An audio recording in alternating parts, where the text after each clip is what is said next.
기도드립니다. 아멘. 하나님은 우리 한 사람 한 사람을 향해서 크고 놀라운 계획을 갖고 계십니다. 그리스도로 구원받고 이 땅에서 사는 동안에 하나님의 나라를 이루어가는 그 일꾼으로 우리를 하나님께서 계획하신 것이죠. 그런데 이것을 위해서는요, 우리가 성장하는 것은 필수입니다. 계속 자라가야 합니다. 믿음이 자라가야 하고요. 생각이 자라가야 하고요. 성품이 또한 자라가야 합니다. 이 성장이 하기 위해서 하나님께서는 그 사랑하는 자들에게 또 고난을 주시죠. 그 고난을 통해서 자라가게 하시는 겁니다. 오늘 우리가 보고 있는, 우리 계속해서 민수기 말씀을 보고 있는데요. 이 민수기에 나오는 출애굽한 이스라엘도 지금 그런 거죠. 하나님께서 이스라엘 백성들을 하나님의 군대로, 하나님의 군사로, 하나님의 백성답게 지금 자라가게 하시는 겁니다. 이제 하나님께서 어떻게 자기 백성을 세워가시는지 오늘도 계속해서 살펴볼 것입니다. 지난 처음 민수기 1장 내용을 간략히 정리해 보면요. 이 민수기 1장에는 성막 봉사를 위해서 레위 지파를 구별해서 세워라 라는 명령이 1장의 마지막 부분에 간단히 나옵니다. 그리고 나서는 오늘 본문 민수기 3장 오늘 13절까지를 보니까 좀 더 구체적으로 레위인들이 담당해야 하는 임무를 설명하고 있습니다. 아니 3장 이후에 14절부터 마지막 절까지도 계속해서 레위인들에 대한 내용이 계속 나올 겁니다. 구체적으로 레위인의 역할에 대해서 설명하는 내용입니다. 자, 먼저 1절부터 4절의 내용 부분에서 보면요. 아론의 아들들에 대해서 나옵니다. 아론이 누굽니까? 출애굽을 그 하나님께서 출애굽을 위해서 세우신 모세, 그 모세의 친형이 아론이죠. 모세가 80살의 부름을 받았다면은 아론은 그보다 3살이 많아서 83살에 모세와 함께 이집트의 바로왕 앞에 나아가게 되죠. 이 그 아론에게 아들들이 있었다. 성경이 말하고요. 그 아들들의 이름이 이렇다고 소개가 됩니다. 나답, 첫째죠. 아비후, 엘르아살, 이다말. 이렇게 4명의 아들들이 있었다라고 말합니다. 근데 우리가 먼저 좀 알아둬야 될 것은 우리 민수기 3장이 어떤 내용이라고요? 레위인들이 담당하는 직무에 대한 내용을 소개하고 있다. 하나님께서 명령하고 계시다. 말씀을 드렸죠. 이 모세와 아론도 레위 사람이라는 거죠. 모세와 아론도 그 아들들도 레위인들이라는 겁니다. 재밌는 것은요. 오늘 1절 보면은 아론과 모세가 낳은 자는 이러하니라 이렇게 설명이 돼 있는데 성경을 잘 유심히 관찰해 보신 분들은 뭔가 문제를 발견하셨을 거예요. 아론의 아들들은 이렇게 소개가 되는데 모세의 아들들은 안 나옵니다. 모세의 아들들 소개는 없습니다. 1절에 설명하는 대로 모세의 아들들은 없다라는 것, 소개하는 게 없다라는 거, 이 점은 유의하시면 좋겠고요. 다시 아론의 아들들의 초점을 맞춰서 1절부터 4절의 내용은 진행이 됩니다. 아론과 아들들은 어떤 역할을 맡았을까? 레위인들이 조금 특별한 역할을 맡았는데 그 중에서도 아론과 그 아들들은 이후의 자손들은 또 특별한 역할을 맡았다는 겁니다. 바로 제사장 역할이었습니다. 아론 한 사람이 대제사장이 되고요. 그리고 그 아들들이 그와 함께 제사를 집례하는 제사장들이 되었죠. 제사장이라 함은 백성들을 대신해서 하나님께 제사를 집례하는 그러한 직책이었습니다. 이 아론과 그 아들들 또 그 아들들의 자손들이 대대로 이 제사장 역할을 맡게 되는 겁니다. 제사. 구약 성경에 보면 제사가 나옵니다. 이스라엘에 5가지 제사가 있었는데요. 이런 것들이 있었습니다. 번제, 소제, 속죄제, 속건제, 화목제. 이거 외우고 싶으신 분 계셔요? 욕심이 있으셔도 좀 무리하지 마시고요. 이거 굳이 외울 필요는 없어요. 그냥 이스라엘의 제사가 이런 여러 가지가 있었구나. 이 정도만 생각하시면 됩니다. 자, 이렇게 5가지 제사가 있었는데요. 누가 성막에 제물을 가져옵니다. 그리고선 하나님께 제사 드리기를 희망하면 그때 제사장들이 나가서 그들을 위해서 제사를 집례하는 것이죠. 이 5가지 제사 중에서 한 가지가 조금 이례적입니다. 바로 소제입니다. 소제가 뭐가 다르냐? 제물이 달라요. 다른 것들은 다 짐승, 피를 가진 짐승입니다. 피의 제사를 하나님께서 요구를 하시는데 이 소제의 경우만 곡식으로 드리는 제사예요. 곡식을 처음 익은 밀 아니면 포도 이런 곡식으로 제사를 드리는 게 소제였다라는 겁니다. 근데 이 소제 외에 나머지 4가지 제사는 다 동일하게 제물이 짐승이었다는 것이었죠. 피를 가진 짐승. 자, 그리고 이 5가지 이 제물은 좀 다르더라도요. 마지막에는 이 5가지 제사가 똑같이 불로 태워서 제사를 드리게 됩니다. 짐승을 태우든 곡식을 태우든 태워서 드리게 되는 거예요. 그런데 이때 하나님께서 한 가지 명령을 주시죠. 제사가 끝나면 제사장은 제단에서 이 불로 이게 제물을 불태운 그 불을 정해진 향로에다가 담아서 성소에 두어라. 이런 명령을 하십니다. 아무 불이나 두지 말고 번제를 드렸던 그 불을 향로에 담아서 성소에다가 두고 다음에 그걸로 다시 불을 피우고 그러했겠죠. 자, 그런데 오늘 4절에 보니까는 어떤 일이 일어납니까? 이 제사장 역할을 맡았던 아론의 아들들 가운데 첫째, 둘째 나답과 아비후가 죽는 사건이 발생합니다. 그것도 하나님의 진노를 받아서 즉사합니다. 왜요? 지금 방금 말씀드렸던 이 하나님께서 명령하신 그 불이 아닌 다른 불을 향로에 담아서 성소에 두었기 때문입니다. 여러분, 그런데 이거 참 이상하지 않습니까? 좀 잘 납득이 되지 않는 거 아닙니까? 저는 좀 그래요.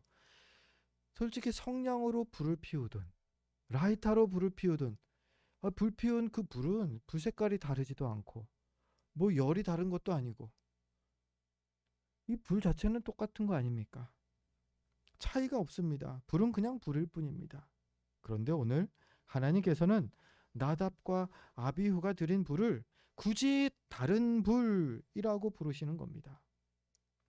그리고 심지어는 그 벌로 두 사람은 그 자리에서 생을 마감하게 됩니다. 생명을 빼앗아갈 정도의 큰 잘못이라는 겁니다. 뭐가요? 다른 불을 하나님께 드렸다라는 게요. 얼핏 보면요, 좀 납득이 안 가는 그러한 상황입니다.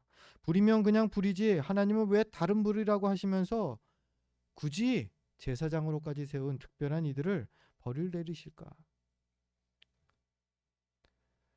그건요, 그들이 하나님께 이 심판을 받았던 것은요, 이 불 때문이 아니라는 겁니다. 사실 불의 종류 때문이 아니라 그들의 불순종 때문이었다라는 거죠. 불순종. 비슷한 일이 창세기에서도 있었습니다. 첫사람 아담과 하와가 에덴 동산에서 있을 때의 일이죠. 하나님께서 그 둘에게 분명하게 명령하십니다. 이 동산 안에 있는 모든 나무의 열매는 다 따먹어도 된다. 그런데 단 하나, 동산 중앙에 있는 선과 악을 알게 하는 나무의 열매는 절대 따먹지 마라. 정녕 너희가 죽으리라. 반드시 죽을 것이다.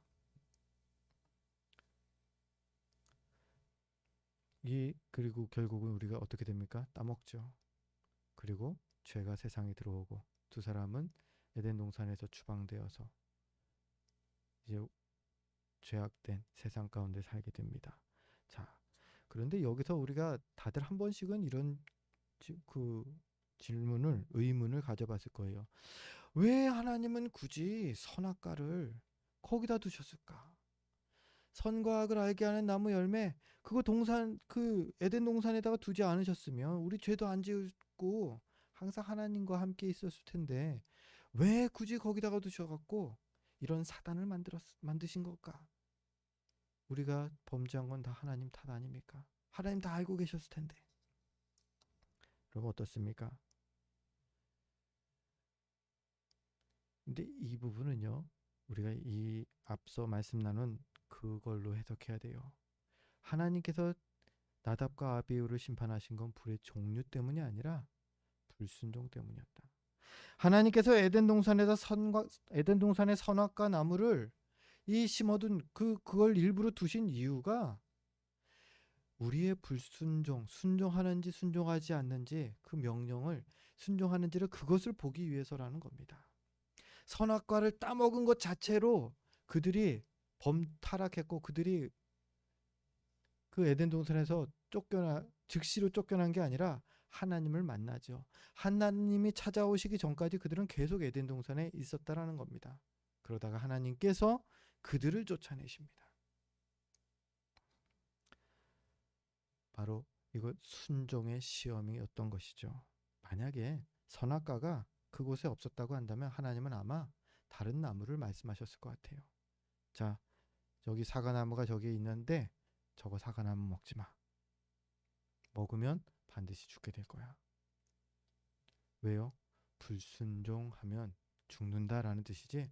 사과나무 때문에 독이 든 사과나무가 널 죽게 할 거야. 그게 아니라는 거죠. 선악과에 사과나무에 어떤 큰 힘이 있는 게 아니라 영험한 능력이 있는 게 아니라 불순종, 순종 그 사실이 중요했다라는 겁니다. 우리 인생에도 그래서 하나님께서는 선악과 나무를 예배해 두십니다. 우리 가운데에도 선악과 나무가 있다라는 거예요. 우리에게 하나님께서 그래서 순종의 시험을 요구하십니다. 이거 하지 마. 그것이 어떤 경우는 돈이 될 수도 있고요. 어떤 경우는 명예가 될 수도 있습니다. 또 어떤 경우는 건강이나 인간관계도 그러한 순종의 시험 대상이 될 수 있습니다. 우리의 선악과인 것이죠. 이거를 따먹는 날에는 반드시 죽어. 여러분, 돈 자체가 죄가 있는 게 아니에요. 돈을 사랑하는 욕심, 그 마음이 하나님 앞에 죄인 거죠. 명예가 그렇고 건강을 사랑하는 거 그거 괜찮습니다. 하나님보다 더 사랑하는 게 또 문제인 것이죠. 순종의 시험, 이것은 지금도 계속되고 있는 것입니다. 그리고 오늘 본문에 나오는 이 불도 똑같은 거죠. 오늘 하나님은 불 자체에 특별한 능력이 있다고 말씀한 적이 없으십니다. 그저 명령하신 불이 명령하신 방법으로 유지되기를 원하셨던 것이죠. 즉 순종을 요구하셨던 겁니다. 여러분, 아무리 화려하고 근사한 예배를 드려도 하나님의 방법대로 드리지 않는 예배는요, 주님께서 절대 기뻐하지 않으십니다. 이것도 다른 불인 것입니다. 사울의 예배가 그랬죠. 이스라엘의 첫 번째 왕 사울 왕. 그는요, 처음에 하나님께서 그를 택하시고 사무엘이 그에게 기름 부어 왕으로 세울 때 그 모습을 보고 와, 너무 왕스럽다. 너무 풍채도 좋고 너무 잘생기고 힘도 좋고 막 아주 근사했다라는 겁니다. 그런데 그가 중간에 변심하죠. 그리고 그의 예배가 변질되어 버립니다. 이스라엘이 아말렉과 전쟁이 일어납니다. 그리고 그 아말렉과의 전쟁에서 하나님께서는 이러한 명령을 사울 왕에게 주십니다. 아말렉 족속과 그 짐승들까지 다 진멸하라. 다 죽이라는 거예요. 사람이든 짐승이든 다 죽여야 한다. 그리고 하나님의 도우심으로 이스라엘은 승리하게 됩니다. 그런데 하나님의 명령까지 있었는데 사울은 그 명령에 순종하지 않죠. 좋은 양, 좋은 소, 많이 살찐 그런 것들을 좀 살짝 남겨둡니다. 그리고 이제 승리를 위해서 하나님께 예배를 드리기 위해서 제사를 드리기 위해서 사무엘이 찾아옵니다. 그런데 봤더니 음매 양소리가 들립니다. 웬 양소리입니까? 자초지종을 확인해 보니까 사울 왕이 모든 걸 진멸하지 않은 겁니다. 그러면서 사울 왕은 이렇게 변명하죠. 하나님께 드릴 제물로 쓰려고 가장 좋은 것들을 이렇게 좀 남겨둔 거예요. 자, 이거 가져가세요. 이때 사무엘이 사울 왕에게 하는 말이 사무엘상 15장 22절입니다. 순종이 제사보다 낫고 듣는 것이 순양의 기름보다 나으니. 순종이 제사보다 나은 거예요. 하나님이 원하시는 참된 예배는요, 값비싸고 화려한 예배가 아니라는 겁니다. 순종의 예배를 하나님께서 원하신다는 거죠. 그리고 이런 순종의 예배를 드리기 위해서 우리는 두 가지 힘써야 할 게 있습니다. 먼저 첫 번째로는요, 알아야 합니다. 알기를 힘써야 합니다. 주님이 뭘 기뻐하시고 어떤 것을 하나님께서 하지 말라 명령하시는지 주님의 방법을, 주님의 원칙을 알아야 한다라는 겁니다. 저희 딸만 그런 줄을 알았는데 애들은 다 그런가 봐요. 아이가 그 1학년 때까지 그랬던 것 같아요. 1,000원짜리 5장과 10,000원짜리 1장 어느 거 가질래? 그러면은 5장짜리를 딱 선택해요. 왜? 이게 많잖아. 아이들의 기준에서는요, 개수가 많으면 좋은 겁니다. 그래서 아이들 선물은 질보다 양입니다. 물론 2학년 때부터는 바뀌었습니다. 2학년 때부터 10,000원짜리를 택해요.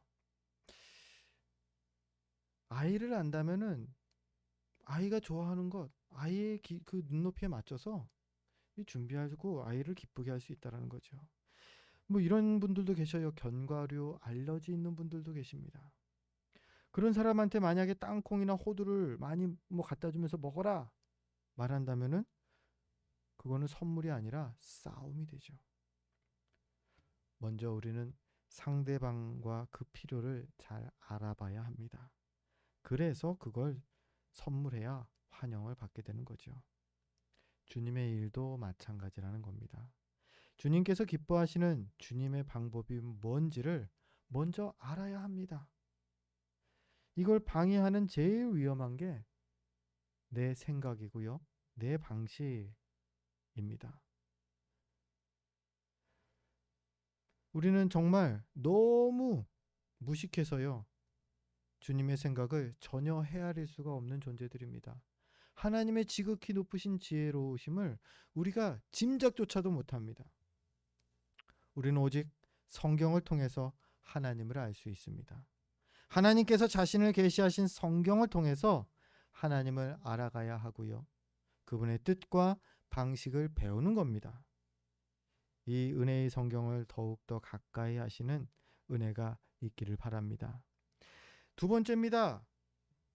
우리가 힘써야 될 것, 순종의 예배를 위해서 우리가 힘써야 될 것 두 번째는요, 행하는 겁니다. 알게 되었으면 그것을 행하는 거죠. 그런데 우리도 다 알다시피 알아가는 것도 힘든데요, 행하는 건 훨씬 더 어렵습니다. 오늘 나답과 아비후 이 두 사람도 여기서 실패한 거 아닙니까? 이 두 사람이 하나님께서 어떤 불을 드려라 말씀하신 것을 몰랐겠습니까? 아니요, 너무나 잘 알았을 겁니다. 아버지를 통해서 모세를 통해서 분명히 신신당부하면 한 말을 들었을 겁니다. 그런데도 다른 불을 드린 겁니다. 불에 문제가 생겼기 때문일지도 모르겠습니다. 아니면 귀찮아서 그냥 아무 불이나 드린 걸지도 모르겠습니다. 정확한 이유는 성경에 나오지 않기 때문에 알 수 없지만 이들은 분명한 건 하나님의 명령을 불순종해서 다른 불을 드렸다라는 겁니다. 그리고 그 결과는요, 자신들의 죽음이 되었습니다. 여러분, 우리가 알아야 될 것이 이것입니다. 하나님을 시험해서는 안 된다는 겁니다. 하나님, 우리가 믿는 하나님, 이 정도는 괜찮겠지? 이제 이 정도면은 좀 괜찮지 않을까? 조금씩 우리 생각대로 우리의 신앙의 방식을 관대한 방향으로 계속 바꾸는 그러한 모습들 더러 보입니다. 아니요, 괜찮지 않습니다. 공의로우신 하나님은요, 죄에 대해서 조금의 허용도 용납하지 않으시는 분이십니다. 또 설마 이거는 하나님이 모르실 거야, 그런 것들 또한 하나님은 무조건 다 알고 계십니다. 심지어 우리의 작은 신음소리조차도 들으시고 응답하시는 분이 우리 아버지 하나님 아닙니까? 그래서 빌립보서 2장 12절은 우리에게 이렇게 권면하죠. 두렵고 떨림으로 너희 구원을 이루라. 우리의 모든 행실을 아시는 주님 앞에서 부끄럽지 않도록 매 순간 경건에 힘써야 한다라는 겁니다. 예전에 한 목사님이 경건을 이렇게 설명하셨어요. 목사님, 경건이 어떤 것입니까?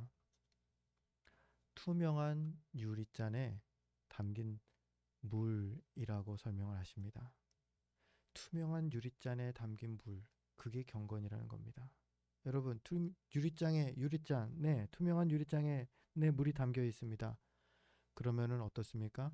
거기에 어떤 이물질이 있는지, 거기 물에 뭐가 이렇게 더러운 게 들어가 있는지 다 확인이 되죠. 경건이라는 거는 그렇다라는 겁니다. 다 드러나는 거라고. 그렇기 때문에 아주 투명한 유리잔, 그 유리잔에 내가 깨끗한 물을 계속 담는 거, 그것이 경건이라고 말씀하시더라고요. 하나님께서 우리의 유리잔을 보신다는 겁니다. 이 더럽구나. 깨끗하구나. 마실만 하구나. 이거는 정말로 훌륭하다. 보시고 판단하신다라는 거죠. 그렇기 때문에요, 우리는 경건에 힘써야 합니다. 깨끗하기 위해서. 조금의 타협도 용납해서는 안 된다라는 겁니다. 우리 안에서 진리를 무너뜨리는 것은요, 거짓이 아니라 타협이라고 합니다. 요만큼은 되겠지. 저만큼 조금씩 타협하기 시작하는 것, 그게 진리를 무너뜨리는 그러한 길이라는 거죠. 그렇기 때문에요, 최선의 길은 이것입니다. 어떤 일을 하든지 말씀의 원칙대로 하는 것입니다. 원칙을 바꾸려고 하지 않는 것입니다. 주님이 하라고 하신 거는 하는 거고요. 하지 말라고 한 거는 안 하는 겁니다. 딱 그거면 됩니다. 괜히 조금 편하려고 요령 피우니까는 문제가 생기는 것이죠. 바라기는 이렇게 날마다 주님께 온전한 불을 올려드리는 우리가 되어야 하겠습니다. 6절부터 9절의 내용을 보면요, 이제 아론의 아들들의 임무가 아니라 이제는 레위인들, 더욱더 이제 범위가 커져서 레위인들의 임무를 설명을 합니다. 7절과 8절에서는 회막에서 레위인들은 일한다, 그 임무를 말씀합니다. 회막의 모든 기구들을 관리하고요, 그 기구들을 지키는 겁니다. 광야 40년 동안 이동할 때도 마찬가지고요, 또한 이후로 정착하게 돼서 계속해서 그 성막을 지키는 것이었습니다. 또 한 가지가 있는데요, 역할이 6절에 이런 역할이 나옵니다.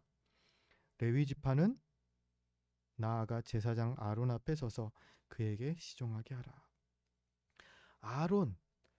제사장인 아론의 시중을 두는 겁니다. 이게 레위인들의 또 하나의 임무라는 겁니다. 9절을 보니까요, 아론과 그 아들들에게 맡겨진 이들이라는 표현까지 나옵니다. 이거 완전히 종속관계가 되는 거 아닙니까? 이 레위인들의 입장에서는 그 종속관계다라고 생각도 들 수가 있을 것 같습니다. 이런 생각이 들었습니다. 요즘 금수저, 흙수저 이런 얘기 하죠. 아론의 아들들. 야, 이 아들들은 정말 금수저 물고 태어난 거네. 아무것도 안 했는데 아론의 아들이라는 그 이유 때문에 제사장이 되는 거예요. 다른 레위인들은 그냥 태어날 때부터 그냥 이 제사장들의 시중을 두른 역할을 하게 되는 거고요. 항상 말씀드리지만요. 여기에 오해하셔는 안 된다는 겁니다. 뭐 목사는 뭐 이 지시를 하는 거고 뭐 집사는 뭐 허드렛 일을 하고 뭐 이러는 거다. 오해입니다. 교회의 직분은요. 역할의 차이는 분명히 있습니다. 하지만 직급의 차이, 위아래의 그 직급의 차이는 아니라는 겁니다. 마찬가지로요. 아론의 아들들은요. 제사장의 역할을 하는 거고요. 레위인은 또 그들에게 맡겨진 역할을 하는 것이죠. 역할이 다를 뿐이지 모든 성도는 주님 안에서 동일하다라는 겁니다. 이게 우리 성경이 우리에게 말하는 바입니다. 그래서 신약 성경에서는 어떻게 표현하냐면 성도들을 왕 같은 제사장이다. 이제 너희들만 제사장이 아니라 모두가 제사장이다. 이것이 종교개혁에서 이신칭의와 함께 강조되었던 만인 제사장주의입니다. 그런데도 굳이 직분에 목매고 그러다가 시험에 드는 이들이 있습니다. 충분히 나는 장로가 돼야 되는데 못했다고 교회 떠나기도 하고요. 충분히 그 심정 이해가 됩니다. 왜냐하면 우린 다 연약한 인간들이기 때문입니다. 심지어는 목회자도 그렇더라고요. 목사 시험 떨어져 갖고 1년 만에 한 번씩 보거든요. 목사 시험 떨어져서 1년 목사 안수를 늦게 받아야 돼요. 그래갖고 막 낙심해갖고 막 신앙에 대해서 막 회의하고 막 그런 분도 계시더라고요. 다 연약한 인간이기 때문에요. 그렇더라도요. 이해는 되는데 이겨내야 합니다. 이렇게 직책에 좌우되는 거는요. 전적으로 우리의 마음의 문제이지 우리 주님의 마음은 그렇지 않다라는 겁니다. 우리 주님께는 직책이 아니라 충성이 중요합니다. 달란트 비율을 우리가 너무나 잘 압니다. 5달란트, 2달란트, 1달란트 맡은 종들의 이야기입니다. 주인이 오랜 후에 돌아왔을 때에 5달란트와 2달란트 맡았던 종들은 각각 5달란트와 2달란트를 이제 이런 이익을 남겼습니다 하면서 주인에게 드립니다. 그러자 주인이 말합니다. 잘하였도다. 착하고 충성된 종아. 내가 적은 일에 충성하였음에 내가 많은 것을 내게 맡기리니 내 주인의 즐거움에 참여할지어다. 5달란트와 2달란트 구분 없이 똑같은 말을 합니다. 똑같이 이렇게 말합니다. 2달란트 너는 덜 착하고 충성된 종이다가 아니라요. 5달란트를 이익 남겼든 2달란트를 이익 남겼든 둘 다 착하고 충성된 종이다 말씀하는 겁니다. 반대로요. 1달란트를 그냥 땅에서 파갖고 온 종은 악하고 게으른 종아라는 호칭을 듣습니다. 주님께서 보시는 것은요. 충성이지 직급이 아닙니다. 아무리 중요한 직책을 맡았어도요. 제대로 충성하지 않는다면요. 오히려 그건 독이 됩니다. 그리고 반대로요. 아무리 작은 일이라도요. 온전히 충성하는 자녀를 주님은 귀하게 여기십니다. 얼마나 큰 직책이냐는 상관이 없습니다. 맡은 직책을 얼마나 충성스럽게 감당하느냐 이것이 중요한 겁니다. 끝까지 잘 충성하시기 바랍니다. 그래서 주님 앞에 설 때에 착하고 충성된 종이라고 우리도 그 말, 그 칭찬 들어봐야 되지 않겠습니까? 이제 10절부터 13절의 내용에서는요. 이제 레위인들의 임무 그 이후로 이제 아론과 그 아들들에게 제사장 직분을 그들에게만 명령하시는 내용이 10절에 나오죠. 10절입니다. 너는 아론과 그의 아들들을 세워 제사장 직무를 행하게 하라. 외인이 가까이 하면 죽임을 당할 것이니라. 아론과 아들들에게 제사장 직분을 주었습니다. 레위인들에게는 12절 보니까 내 것, 레위인들은 내 것이다. 하나님께서 내 것이라는 표현까지 쓰십니다. 와, 근사합니다. 하나님의 것. 하나님께서 책임지시고 하나님께서 돌보시는 것. 하나님의 소유라고 선언하십니다. 그리고 이 하나님의 선언은 우리에게도 동일하게 적용됩니다. 주님은 우리를 향해서도 내 것이라고 말씀하십니다. 우리는 주님의 피로 사신 주님의 소유인 것입니다. 그런데 이런 생각도 듭니다. 이 본문 10절에서 13절의 내용을 보는데 이런 생각이 들었습니다. 왜 하필이면 지파도 12지파나 있는데 왜 하필 레위 지파를 하나님께서 택하셔서 내 것이라고 했을까? 왜 그 많은 레위 사람들 중에서 왜 하필 제사장은 아론 집안 사람들만 세우셨을까?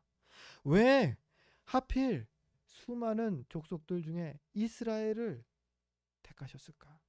그리고 왜 하필 나를, 우리를 택하셔서 자녀 삼아 주셨을까?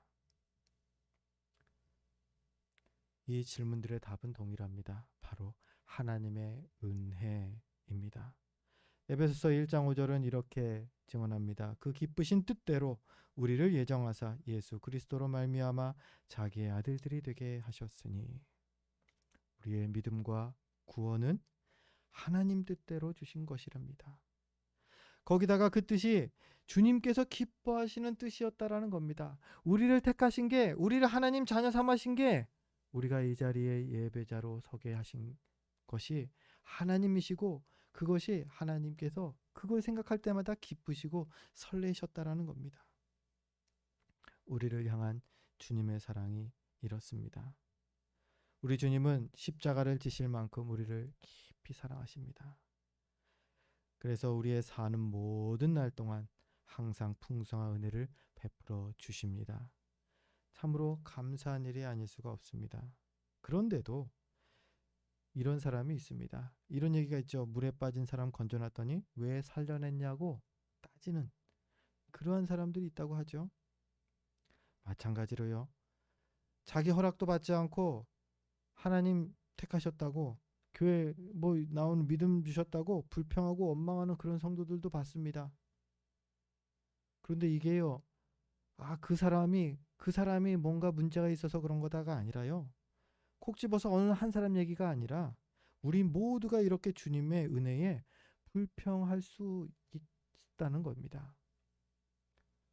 그냥 왜 나한테 이런 믿음을 주셨고 하나님 너무 힘듭니다. 불평할 수 있다라는 거예요. 근데 그때는 동일합니다. 어떤 때 불평을 하느냐? 주님께서 주신 은혜의 감격을 잊어버렸을 때. 그 감격을 잊어버린 그때에 우리가 불평하고 있다라는 겁니다. 하나님께 원망하고 있는 겁니다. 하나님, 나 왜 이렇게 교회를 계속 다니게 해요? 내 교회 다녀갖고 손해 보는 게 이거 있고 저거 있고 저거 있고 너무나 많습니다.